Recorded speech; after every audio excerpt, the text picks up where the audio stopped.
Bismillahirrahmanirrahim. Alhamdulillah, syukur kepada Allah. Kita bertemu lagi pada sesi kelas hari ini, iaitu kelas geografi di Tan Tiga. Okey, tema geografi fizikal iaitu bab 4 tumbuh-tumbuhan semula jadi di Malaysia. Okey. Sebelum ni kita dah belajar mengenai kepelbagaian tumbuh-tumbuhan.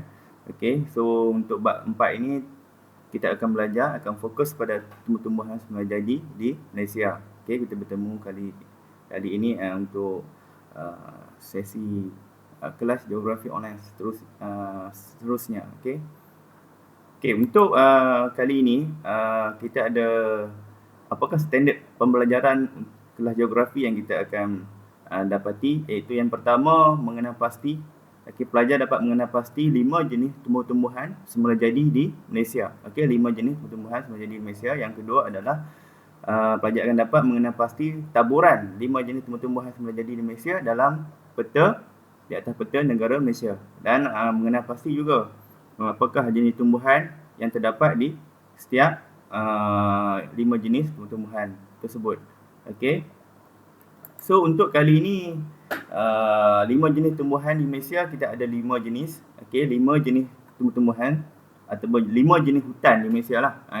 Tumbuh-tumbuhan ni juga dikenali sebagai maknanya dalam konteks hutan. Okey. Yang pertama, pelajar akan dapat, kita akan belajar mengenai hutan hujan tropika. Hutan hujan tropika, iaitu hutan hujan tropika ni hutan yang paling luas, paling banyak di Malaysia, iaitu merangkumi atau meliputi 70% daripada jenis hutan yang terdapat di negara kita, iaitu Malaysia. Okey. Jenis yang kedua adalah hutan gunung. Okey, hutan gunung. Ini hutan gunung. Okey, hutan gunung berbeza dengan hutan hujan tropika.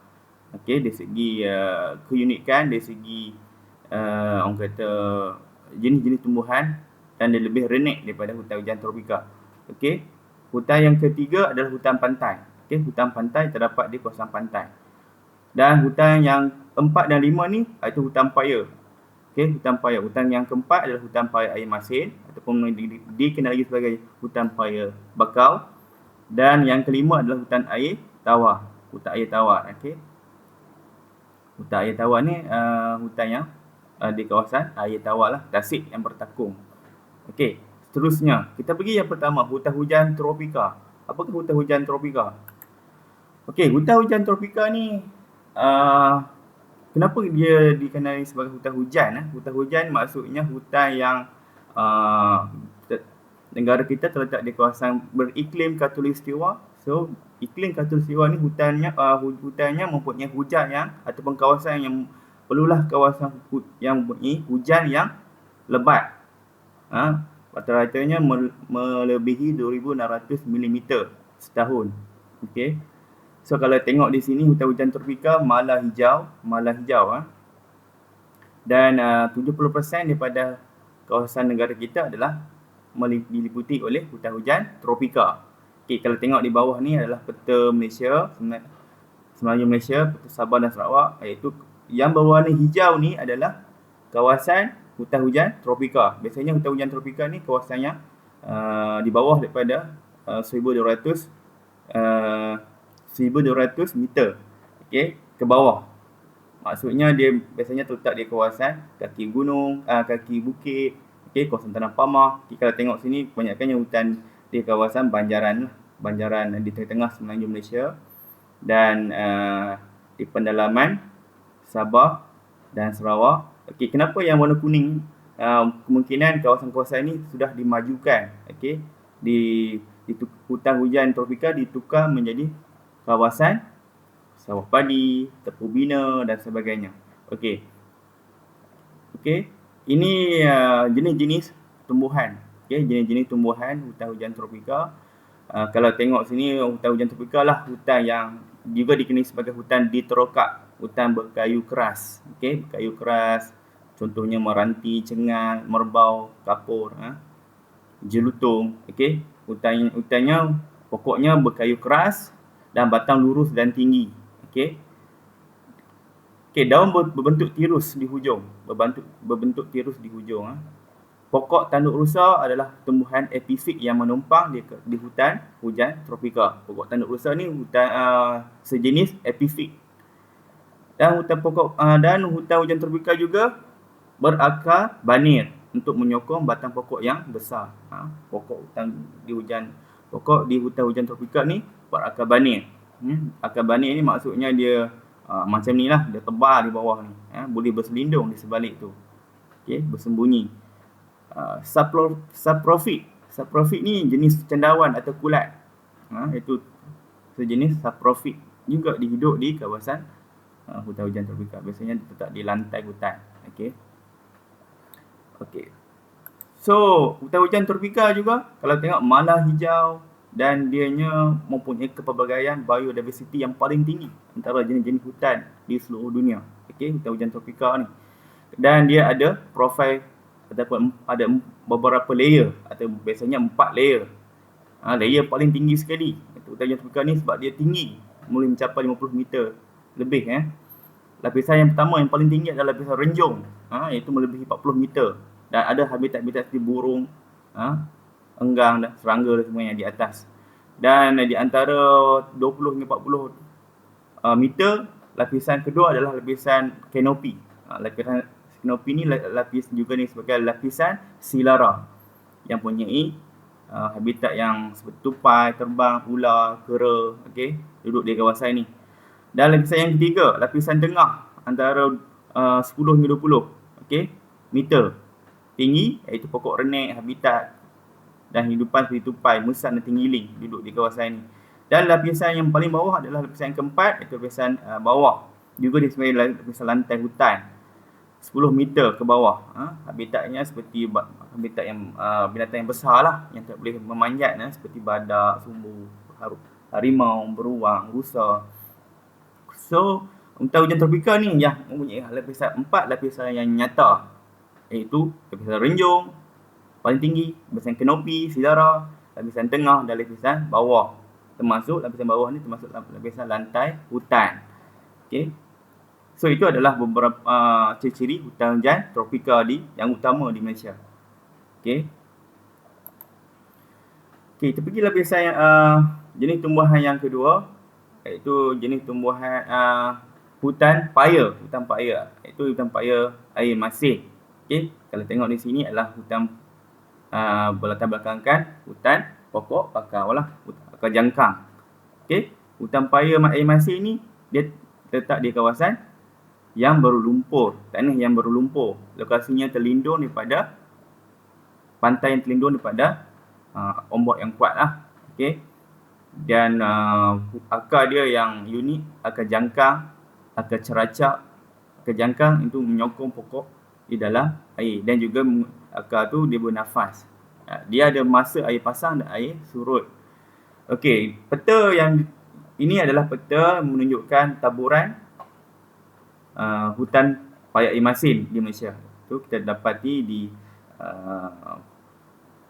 Larut Perak, Larut Matang Perak. Okey, ada di Larut Matang Perak, di Merbuk ada di Kedah, okey, di Selangor, Sabak Bernam, okey, Kuala Selangor, kawasan pantai barat ni kebanyakan terdapat hutan paya air masin ataupun hutan bakau.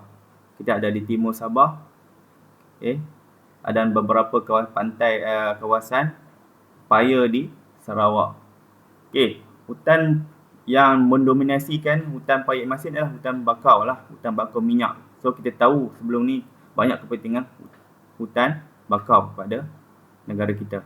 Okey, seterusnya kita pergi ke hutan paya air tawar. Okey, hutan yang ketiga, paya air tawar. Okey, berlatar belakangkan pokok nipah. Okey, nipah. Paya air tawar ni wujud akibat daripada satu kawasan yang bertakung air.